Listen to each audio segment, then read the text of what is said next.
Ladies and gentlemen, please welcome to the stage a customer and a member of the Mays County Rural Water System, Dr. Chuck Jackson.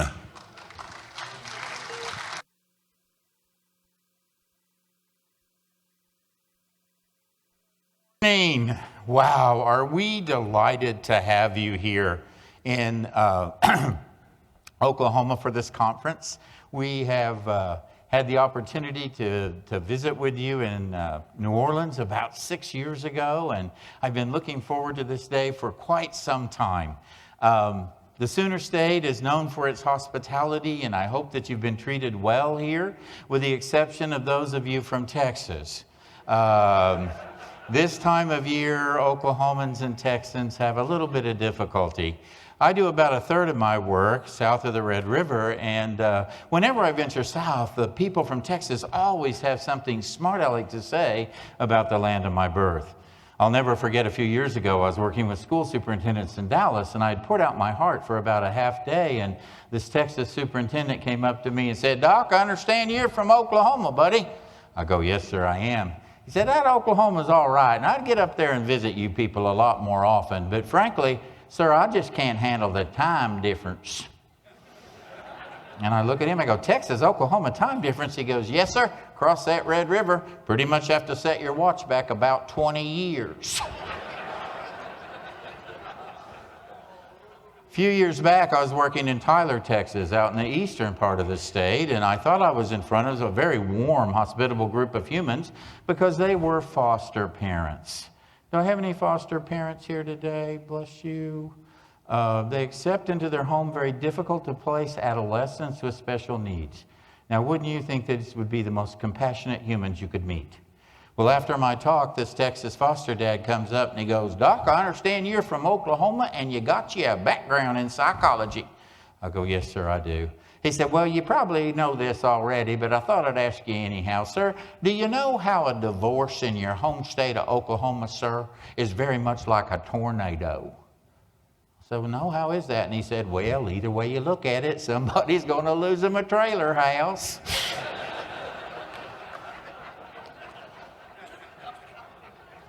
But my favorite one, I got out in Midland. I'd done an all-day seminar, and this guy comes up. He goes, "Chuck, you're pretty good with the words, sir. I'm just wondering, do you know what you call a pallbearer that comes from your home state of Oklahoma?" I said, "No, sir, what's that?" He says, "Karaoke."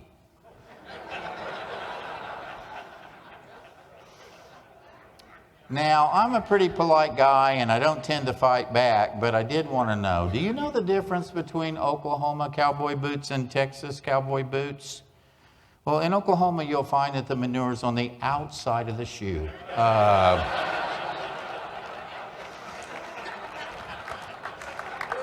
Sorry, Texas. It's football season. It's football season.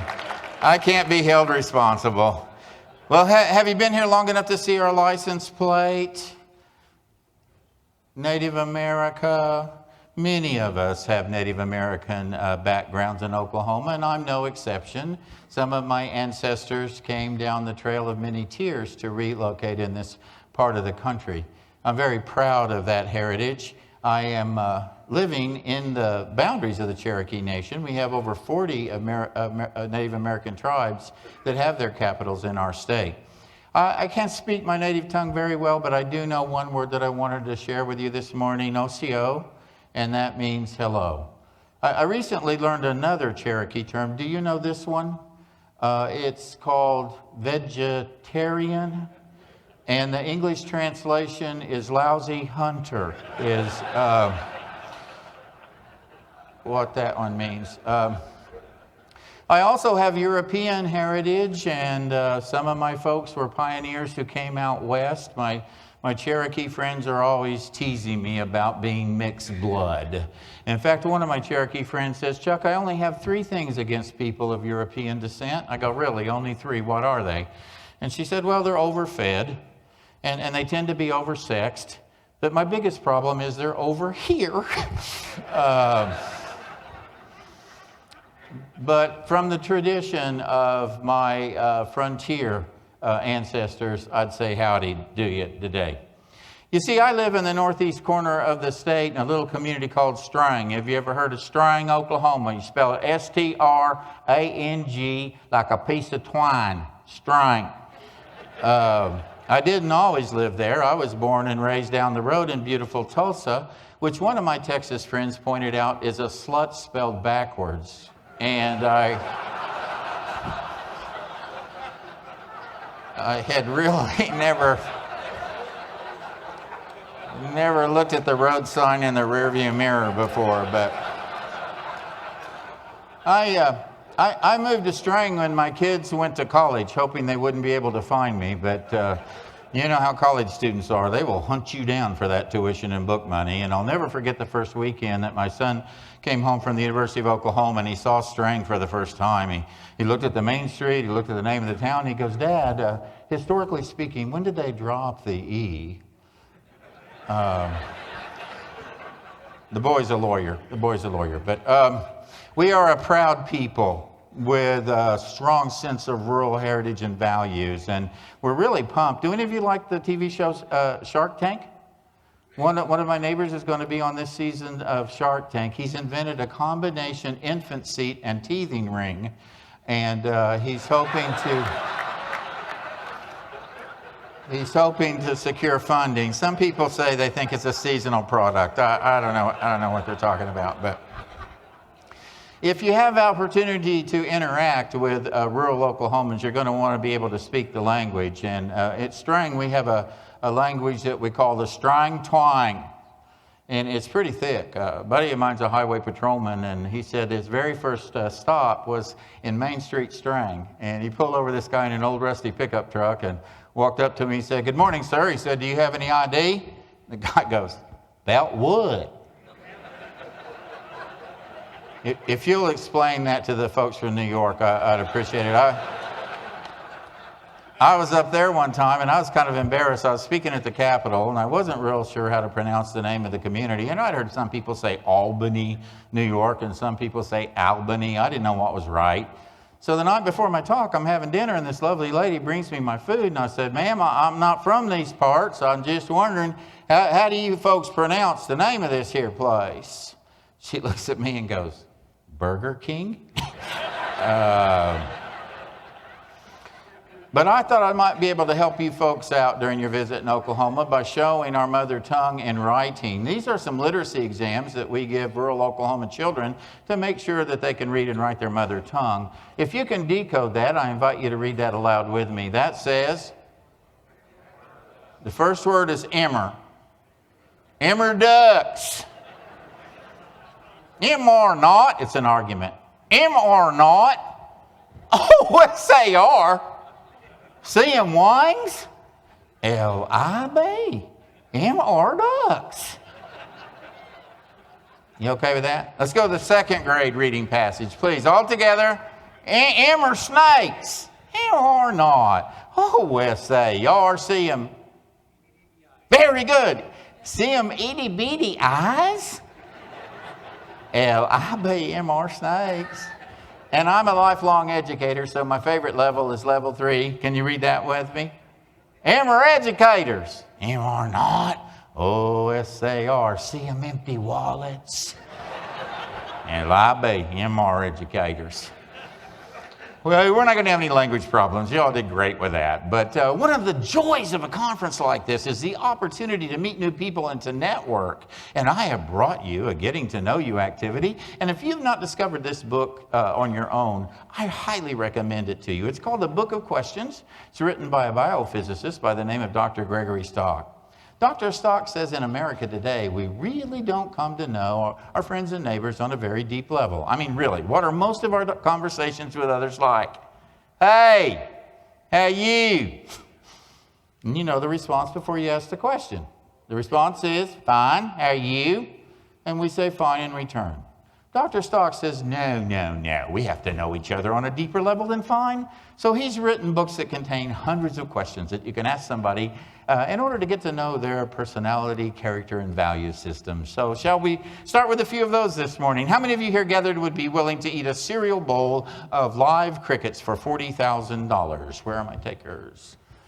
Not even the folks from Louisiana? I mean, I thought a little Cajun sauce, you'd eat almost anything. Apparently you do have standards, they're just very low. Okay, let's up the ante. Let's up the ante. How many of you would be willing to have nightmares every single night for one solid year? 365 consecutive evenings of horrible, traumatic nightmares in exchange for $1 million. No? No? I thought the parents of teenagers would go for that. They usually say, hey, we got the nightmares, cut the check, we earned that one already. Well, you're hard to be bought. I'm going to have to bump the ante again. Let's go to the $10 million level. For $10 million, let me finish, ma'am. Let me finish. For $10 million, how many of you would be willing to leave the United States of America knowing you could never set foot in her boundaries ever again as long as you shall live? Leave the country and never come back for $10 million. Where are my hands? Oh, okay. Very devoted to your country. Not surprising from a rural group. Let's leave money now. Let's try some other areas of value. How committed are you to your health? How many of you would sacrifice one of your fingers? Now, we would surgically remove it in the hospital with appropriate medical procedure and anesthetic. In exchange for giving up a finger, you would receive immunity from all major diseases for the rest of your life. Text says, I don't care which finger. I don't care which finger. I've learned to say that down there. Oh, we can still do this here, Dale. You know. How about this one? How many of you would take a scar on your face? It would be rather unsightly. It would go from the corner of your eye to the corner of your mouth, but did not impair you in any way, in order to add 40 additional IQ points to your current level of intelligence. Who would take a scar for 40 points? I would too, sir. I couldn't pass up a chance to double my score, but I'm only seeing 4 or 5 hands. So this is a beauty before brains group, huh? I wouldn't have guessed that. Maybe you have to see it from the stage, but I wouldn't have thought that was a great big deal. How about your level of commitment to the environment? If I were to promise you a dream vacation, it would be 2 weeks long, any place you wanted to visit on planet Earth, anytime you want to go there. For this dream vacation, all expense paid, all you have to do is pull the wings off of a beautiful living butterfly. You're ashamed of yourself, but you would do it, right? How many of you would stomp a cockroach for that vacation? Now, if we were in a staff meeting, which I recommend these books for staff meetings, I would ask a follow-up question on those who answered they would kill the cockroach and not the butterfly. The follow-up question would be, why do you make those distinctions among the planet's creatures? Does every creature not have a purpose? Is life not precious? When are you entitled to take a life? And although we started laughing with silly questions very quickly, we would be talking about serious core values. Some of the questions aren't silly. You want to try a serious one?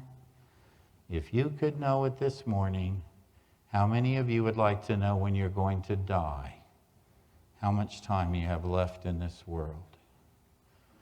They say you're supposed to live every day like it's your last. Do you do that?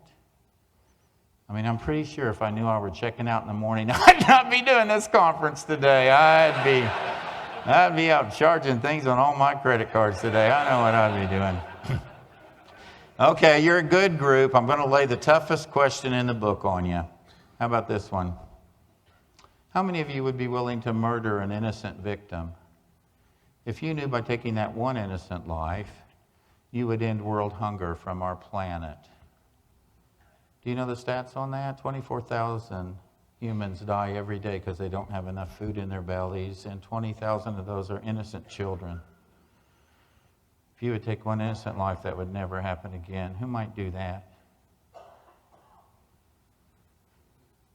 I had a lady in Salt Lake City raise her hand one day, and she said, Doc, could I kill myself? I hadn't thought about that one. Would anyone in this room take your own life if you knew no one would ever go hungry again? Seeing a couple of hands. I had this unusual opportunity. I was asked by the Wyoming National Guard to come do a family retreat for soldiers who were getting ready to be deployed to the Middle East. I spent some time with the family, some time with the soldiers, and I was on stage in front of about 200 young men and women in uniform, and I said, how many of you would take an innocent life to save tens of thousands a day? What do you think happened? Every soldier in the room raised their hand, and I'd never had that answer before, but you know what? It hit me hard. The 1% of Americans who don that uniform to defend the 99 of the rest of us know that as a part of that process, there'll be some innocent loss of life. And I said, how many of you would take your own life to save tens of thousands a day? What do you think happened? Every soldier in the room raised their hand. We probably have some veterans in this crowd. We who you defend underestimate the sacrifices you make. Especially these young men and women who've been deployed to the Middle East, like my stepson who was part of the Shock and Awe campaign in Baghdad. They're fighting in urban areas. And they see some pretty awful stuff. And when we lose one, our American tradition is to honor them. We gather at the graveside and we play the echo taps. It's our way of saying thank you. We ceremoniously fold the flag and we say those words to the surviving family. On behalf of a grateful nation, we thank you. But folks, our young men and women are coming home now. Can we say thank you before we lose them? I hope wherever they are in your communities as they come home that you'll give them a warm welcome and a thank you for the sacrifices that they and their families have made. But, you know, I've come to realize in the American way of life, we enjoy our quality of life by the sacrifice of a lot of people. And not all of them wear uniforms. And I'm standing in front of a group of people that I consider American heroes. And it probably would embarrass you for me to say that. But I'm an oil field brat and I've lived abroad. You know, for all you do, I say on behalf of a grateful nation, we thank you. Because I've seen people carry water on their heads. Water that's not fit to drink. I've seen people kneeling beside mud holes, pounding their laundry against rocks, just trying to freshen the one article of clothing that they have for the day. We Americans take you for granted, and I'm honored to be with you today. Now, if you enjoy these questions and the places they led us, you may be interested that Dr. Stock has several sequels. There's one called Business, Politics, and Ethics that's excellent for staff meetings. There's one called Love and Sex. I would not bring that to work. We have laws. Some of the questions you can use in polite company. Let's try one of those. How many of you would like for the love of your life to be both more intelligent and more physically attractive than you? Smarter and better looking than you, the one you love? Only seeing one hand. My wife is both. But you prefer them dumb and ugly. That's okay. Any of y'all have kids? You're going to love the kids book. How many are raising kids? How many live near kids? How many are grandparents and have grandkids? How many of you are aunts and uncles? How many of you were children at some point in your personal development? Any of those? You're going to love this. But be careful when you ask a kid a question because they tell the truth. They will not clean up their answers to protect your feeling. I'll never forget the first night I brought this book to my dining room table. My kids were teenagers and I read my favorite question. You are on a camping trip with your dad and your very best friend in the world, and they both accidentally step into a nest of rattlesnakes and are bitten repeatedly about the ankles. You rush to your first aid kit and to your horror, you find it only has one snake bite antidote. Okay, who do you give that to? Your dad or your best friend in the world? And you know what my 15-year-old lawyer son said? Gee, Dad, I think I might hang on to the thing. It sounds like dangerous territory to me.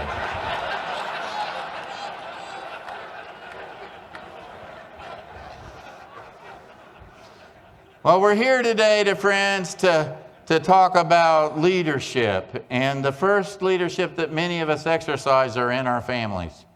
And doesn't it leave you scratching your head? How many times in the workplace have you been excited about a new initiative and you charge off to tackle the task at hand and you look around and no one is behind you? Let's take a few minutes to talk about how we lead people in meaningful, insightful ways. I was so moved over the last week to see hundreds of thousands of people in the streets of America just to capture the glimpse of a leader. who stood for something and who loved them in return. Now, I don't know what leadership models you've been exposed to in your life, but our first exposure comes in our family of origin. How were you raised? Here I am at age 4.5, and I would like to perform for you the Jackson family dialogue, the routine that was used on me as a child. If you recognize any of these lines as having been used with you, will you help me finish the sentence, okay? This is the way it was at the Jackson house. If you recognize the line, you jump on it. Little man, you tend to get along in this family, boy. There's a few simple things you're going to need to understand. As long as you live under my roof, oh, you're going to be good at this.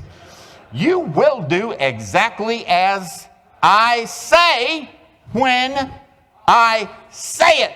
Why? Because I said so. That's why. And if you don't, little man, you will wish you were dead. Who said that? My parents weren't into capital punishment. They said, wish you had.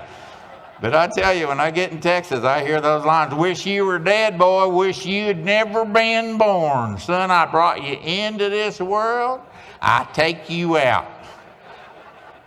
Yeah, boy, I can make another one just like you. Why are we laughing? Many of us were exposed to a leadership model that was very directive and confrontive. Now, I don't want you to think that I had an abusive childhood. I did not. I was a firstborn grandchild. Anybody else in the room? We are a holy people. We are a holy people. My father's mother worshiped me. You may not believe this, but she actually had my first little bowel movement bronzed. And my dad used to say, boy, I think it gave you the idea that yours don't stink, you know. But that leadership model is not very effective in the workplace today because, come on, life just ain't like it used to be. Excuse me, Granny, I'm going to the store. Is there anything you need? I'll check my supplies whilst you string these beans. That's women's work. What'd you say? I said stringing beans is women's work. It's anybody's work. I tells them to do it. Well, I ain't going to do it. Jethro, that's the first time you've ever talked back to Granny, and it's the last. Now you go out and cut me a hickory switch and meet me in the woodshed. We ain't got no hickory tree. No woodshed neither. That's the truth, ain't it? Yeah. Hey, now what'd you want to go and do that for?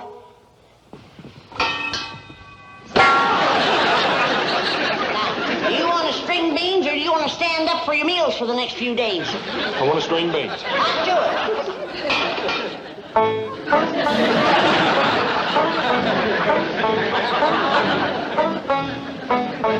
Yes, in our day that was called good parenting, but they don't let you bring skillets to work, do they?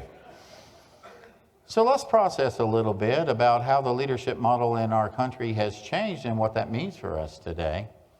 You may wonder why I am dressed the way I am today. Well, here's the reason why. The most powerful role model in my life was my grandfather. My father's father, his name was Ray Jackson, grew up in Chelsea, Oklahoma. We became an urban family when at 16 he decided he'd had enough and jumped a freight train and rode it to Tulsa to seek his fortune. Last 2 years of his life he lived in my home. I always loved my grandpa, but I came to value him in a different way when he lived under my roof. My granddad crossed over in 1995, and I miss him as though it were yesterday. I miss our long talks when I used to ask him what it was like when he was a kid. Grandpa Ray was a rural American, and he was raised on a farm 100 years ago. 98% of American children were raised on farms. I said, Granddad, what was life like for you? And he said, well, I hung out with my daddy all day, and I followed him wherever my daddy went, I went. You know, there wasn't childcare 100 years ago. Your kids stayed with you. I said, well, Granddad, wasn't that boring following your dad around all day? He said, no, I love my daddy, and I love following my daddy. I love doing everything that my daddy did. He said, one day I did get in trouble, though. We were putting in some corn, and my daddy caught me putting 10 seeds in a hole. I was trying to increase our yield, and he said, boy, if you're going to waste a seed, you're just going to watch. And he snatched my corn bag, and I walked up and down those rows behind him. But I tell you what, Sonny, I made up a game. I would set my foot down in an impression that my daddy left in the soil, and I matched him stride for stride. I said, Grandpa, I am doing that right now. I'm stretching these legs as far as I can because I would love to follow in your footsteps. My granddad was patriotic, community-oriented, family-oriented, hardworking, self-sacrificing, had very little, but lived his life with joy. I love that model. That model where you weren't raised just by your families, but also by the community. Did any of you have that kind of upbringing where you were disciplined by a neighbor? You could commit an offense 2 blocks from your house, and before you hit the front porch, your mother knew every detail of what you had been up to? Gentlemen, did anybody ever call you son that was not your daddy? Son, cut that out. Son, put that back. Son, we don't act like that. What do people say when they see a child acting up today? Oh, thank goodness he's not mine. Which kid is not yours? Have you thought about this? A kid you meet today may be in charge of the old folks home when you check in. I treat every child I meet like someday they're going to be assigned to my ward. Because I would love to have clean diapers every morning and a little extra Jell-O on a Friday. I don't know how you feel about it, But friends, we got off the path because America fought a war. World War II took us off of the farm. Daddies were drafted into military service, and moms were called to come into industry. Who can forget the image of Rosie the Riveter going to work to replace the men in the workplace? When the war was over, the soldiers came home, and in their hip pocket they had the GI Bill, and many were able to go to school and didn't return to the farm, but carved out an urban lifestyle. And the next generation was called the boomers, and I'm a boomer child. Being raised right after the war, we were raised with a military approach to child rearing. You were asked to follow orders and suppress your feelings. How many of you were told, if I tell you to jump, boy, there's only one thing I want to hear from you? How high, ma'am or sir? My neighbor used to say, his daddy used to say, I want to hear how high on the way up, boy. Do you have to suppress your feelings? I remember being in a Little League game and taking a baseball in my shoulder. It stung like the dickens. I was getting ready to scream when somebody said, hey. Calm down, boy. Nobody hurt here. Like, heck, I wasn't hurt. And they told me to shake it off and suck it up. So I did. I shook and I sucked. But I sucked so hard it started dribbling down my cheeks. And you know what I was told then? Hey. Big boys don't cry. What are you, some kind of cry baby? No crying in baseball. Friends, I brought a little visual aid, and I hope you're old enough to know what it is. Do you know what that golden rope is with little clippies on it? That is a solar dryer called a clothesline. You see, back in the post-World War II era, leadership took on a military model. And the leaders in charge told you when to jump and how high. And if you did not jump, what happened to you? You got punished, right? How many of you in this room were punished? Let's do a punishment survey. Anybody get spanked? Yeah, me too. Anybody get whooped? That's a little harder. Yeah, someone's got whooped. Anybody get a tongue lashing? Anybody get the silent treatment? Anybody lose privileges? Yeah. Well, the kids are pretty good in the late 40s, 50s, and early 60s, but then they grew up, left home, and they remembered what the dialogue said. The dialogue said, as long as you live under my roof, you will do what I say. What does that imply? You get out from under the roof, you go to Haight-Ashbury, grow your hair long. You say whatever turns you on, baby. And if it feels good, do it. And the parenting model, the leadership in the home model, went and bought a book called Dr. Spock. How many of y'all remember Dr. Spock? Dr. Spock put us out on the other end of the clothesline. He said, don't bruise their little egos. Children are born with inner beauty and natural guidance systems, and you must allow them to seek their own path. He sold 40 million copies telling parents to let their kids do what they wanted. You ever been in a home run by the kids? Classroom run by the students? A neighborhood run by the young people? Yeah. And I'm not saying these easy people didn't fight back. When the kids got out of control, they just gave them a big old fat dose of guilt. You know how that goes, right?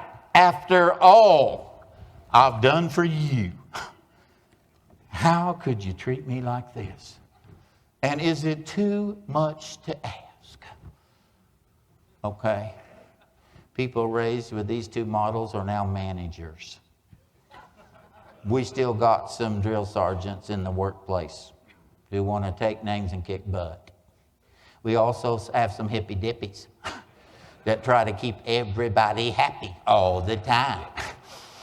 And if somebody gets out of line, they go, after all I've done for you, is it too much to ask? And then on top of that, we had the super mom and dad model. And Kelly has been willing to let me show you what that looks like. Kelly is here with Todd, her spouse, at this conference. But I'm a super dad, Kelly. I'm on the inside now. Hey, y'all know my girl Kelly, don't you?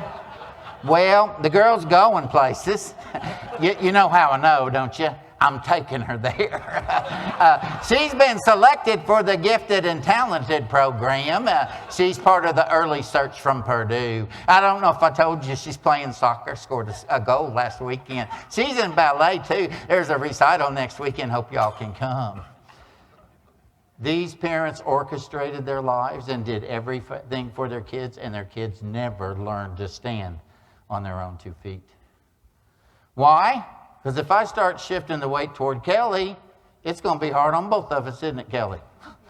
Because if I start moving your way, what happens? It's a struggle. It's said that the weaning process is hard on both the weanor and the weanee. But friends, we've raised a bunch of weenies. And you can send them to college and they'll be home on your couch 6 months after graduation without a job. We got to learn to launch, folks. Thank you, Kelly. Thank you, Todd. Thank you, Todd. But in the workplace, don't you see people doing the same thing? They want to micromanage everybody, oversee every task, and not allow people to stand on their own 2 feet. Well, friends, there are good things about these two models. And some of us, we are not in one place or the other. We just swing back and forth. I know when I was a dad, I didn't want to be a drill sergeant. So most of the time I was Mr. Rogers till my kids ticked me off. And then my father would possess my body, and I'd be a drill sergeant Monday morning. We're not going through another weekend like we just had at this house. Here's your marching orders, 1, 2, 3, and if you don't, this is what's going to happen to you, and I promise it. And I'd get control of my family, but about Thursday, I was back over here going, frankly, I don't care what you do, just get out of my face. So in the places you lead, in your marriage, in your family, in the workplace, in the community, in your house of worship, where are you on this line? I'm going to say go. And if you think you tend to be a bit on the harsh side, I want you to point that way. If you think you hang out a little bit on the easy side, I want you to point that way. If you're like me, you can just do this. Ready? Go. Where do you folks hang out? Okay, I'm feeling a breeze. So where's the healthy place on the line, for heaven's sakes? The healthy place on the line is smack dab in the middle. It's a place we call firm. People need firm leaders in homes, families, and workplaces. What is a firm leader like? They stand for something. They're not going to run all over you, but you're not going to run all over them. Because what is their focus? Their focus is the consequences of our behavior. They're not focused on power. They're not focused on feelings. They're focused on being an inspirational job to do an important work with objective outcomes that everybody agrees on. You got to have a yardstick. Now, in families, I used to be a school principal. 10 o'clock every morning, we had rescue missions in the front office. Meow! Forgotten homework. Lunch pails. Permission slips for field trips. We tell those parents, go home. Now, when you get a call at 10:30 in the morning, Mama, I forgot my lunch, you remember a magic word. The word is bummer. Oh, bummer, son. You're right. I see it here on the counter. Oh, gosh, I bet you're going to be hungry by the time you hit the house. I will have a snack for you and be listening for your plans so you don't forget it tomorrow. I love you. Be careful, though. If you start holding people accountable, they will turn it back on you. I'll never forget when we started using the word bummer with our teenagers. The kid's mom found herself in the restroom without toilet paper one day. And she called out to the lawyer in anguish, Jason, son, I'm on the John, there's no paper, boy. He said, Mom, bummer. I can't wait to hear your plan about how you're going to make sure there's paper next time before you sit down. She said, you'll get me paper and you'll get it now or you will never ever see a dime of your allowance again. I don't have time to work with you today for very long. I only have time to challenge you. I'm just going to say, if you think you're a drill sergeant, lighten up. If you're a doormat, straighten up. If you're flipping back and forth, take a stand like my granddaddy took a stand. My granddaddy never raised his voice to me. He never raised a hand to me.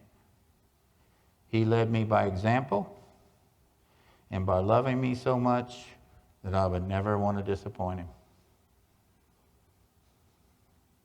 My heart broke when he crossed over.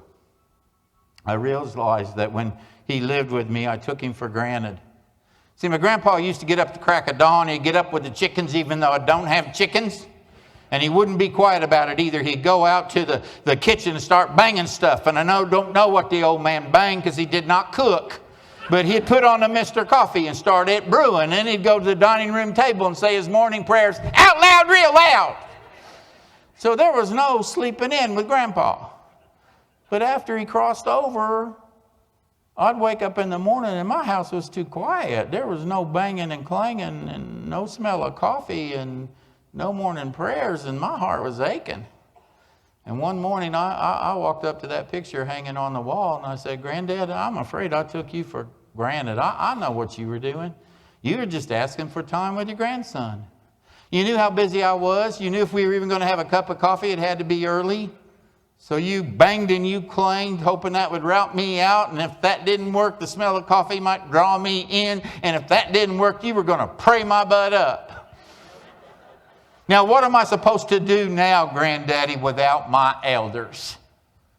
And I'm convinced he was allowed to answer me that morning because I got an answer and it came from outside of myself and it hit me in the head and heart so strong. I just felt his presence. You know the answer I got?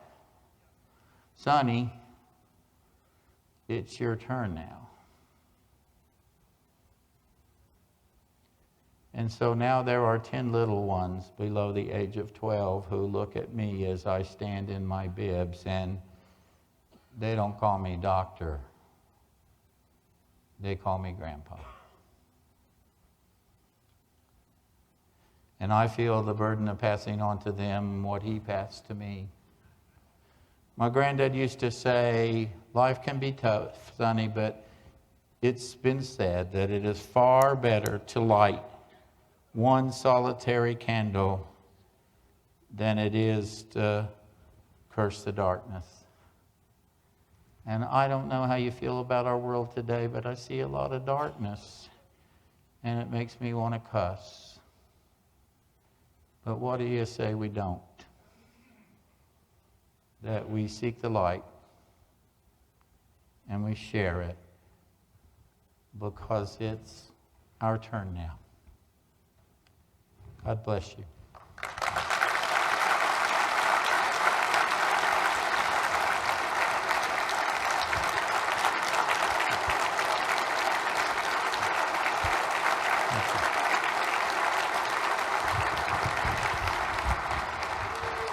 Let's honor you now. It's time to honor you.